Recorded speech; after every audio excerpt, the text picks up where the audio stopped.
A lot of people are obviously curious to know whether or not Justice League is a good movie. With Warner Brothers getting Rotten Tomatoes to hold back the reviews until the day it was released, that's rude. Every superhero movie fan was anxiously waiting to see if the long-awaited team-up of DC's big heroes was a decent film. So, was it? Was Justice League a good movie? Well, I'll get to that, but that's not the question I'm asking today. We live in a society that has paid over $4 billion to watch Transformers movies. $4 billion to a franchise that has never made a critically acclaimed film. Nobody's forcing us to do this. We spend our own hard-earned money watching movies packed with poor storytelling, limp, ingenuine emotions, gratuitous CGI, and countless shots that are essentially beacons to the male gaze. Why do we do this? Why do we so frequently watch bad movies? And I can't just say people are dumb and have bad opinions about things, because I genuinely enjoy Transformers and Transformers Dark of the Moon. I don't think either are particularly good movies, so why do I like them? This question came to me immediately after watching Justice League, because no, by quality storytelling standards, Justice League is not a good movie. So why did I love it so much? I had a widespread smile across my face for the entire film, the same way I did when watching The Avengers for the first time. How is this the case when it was such a poorly told story? What are the merits of a bad movie? That's exactly what I want to get into in today's episode. Using popular superhero movies as examples, I'm going to explore why we love some bad movies and hate some good movies. I'm Christian Pearson, and you're watching Superhero Studies.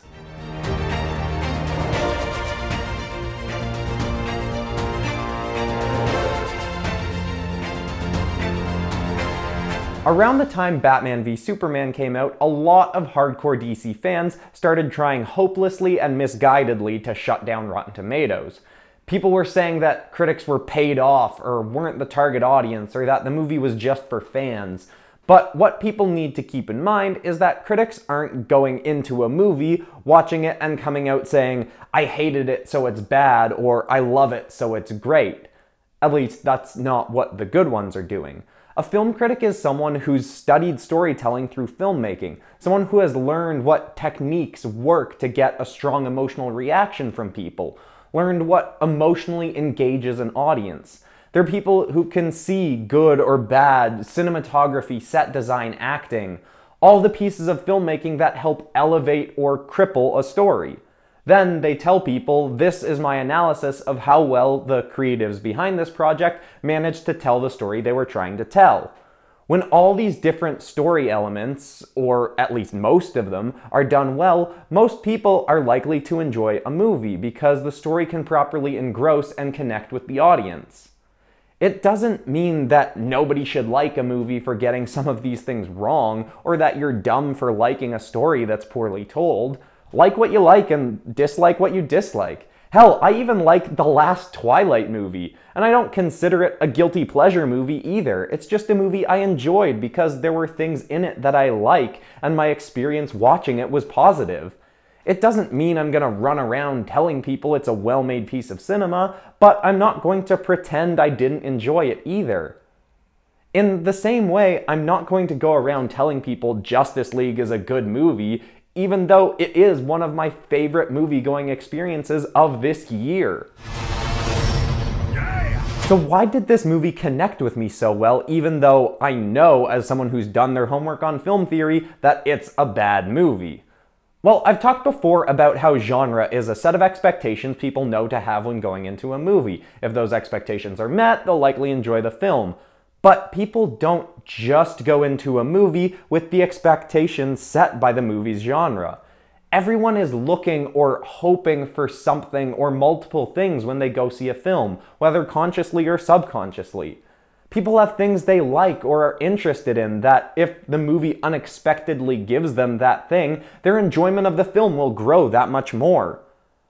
Personally, if I went into a rom-com and partway through a Tyrannosaurus Rex stomped its way across the screen, I probably wouldn't care that it made no sense. I would be ecstatic. Why? Because I like dinosaurs and I'm a fan of bizarre humor in movies and TV. It's the reason I love a show like Unbreakable Kimmy Schmidt.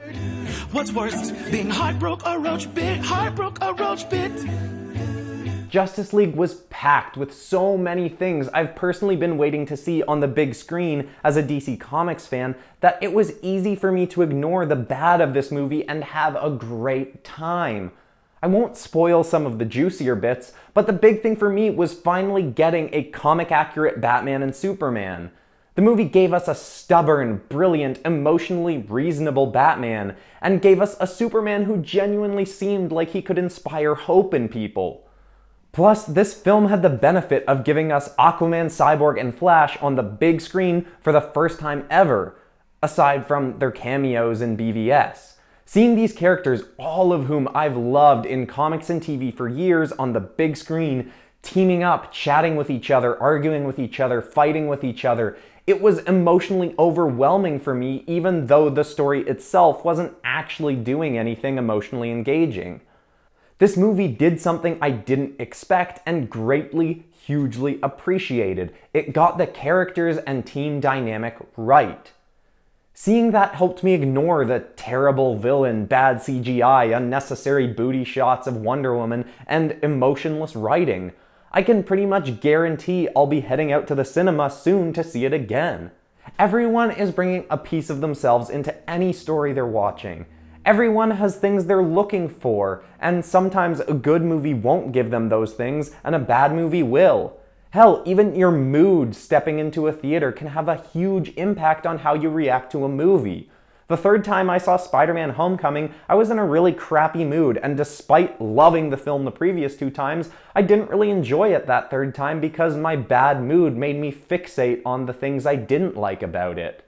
I've since seen it again and loved it though. God, that is a good movie. Now, this isn't me saying, hey Hollywood, it's fine to give us a lot of crap movies because we're all looking for something different anyway. Well, there's nothing wrong with liking bad movies. We shouldn't forget that good stories help teach us something, help us understand other people and ourselves and the world we live in. Sure, movies are meant to entertain, but they also get us in touch with our own emotions by showing us characters who are going through similar emotional experiences. A bad movie with cool stuff in it will never be a substitute for a great film. And when a movie is well made and gives us a story with a real emotional core or theme, we'll often look past the smaller things. Just look at the Dark Knight trilogy. DC fans like me tend to love that trilogy even though it didn't give us a very comic-accurate Batman because it was just a series of well-told stories using elements of a character that we love. If Batman v Superman had been a well-told story in the same vein, I definitely would have been able to ignore my frustration about Batman being a murderer and Superman being super mopey for the whole thing. So like the odd bad film, but don't become complacent in letting Hollywood keep giving us crap stories. I love Justice League, but we need and deserve better from our blockbuster movies. I'm really curious what other people thought of Justice League though. Did you love it? Did you hate it? Where do you rank it on your list of DCEU movies? Let me know in the comments below. Also, click the subscribe button and the bell to get notified when I release a new nerdy ramble every Wednesday. Next week's episode is either going to be on Punisher or The Runaways, whichever one I have stronger feelings about. I've been Christian Pearson, and thank you so much for watching Superhero Studies.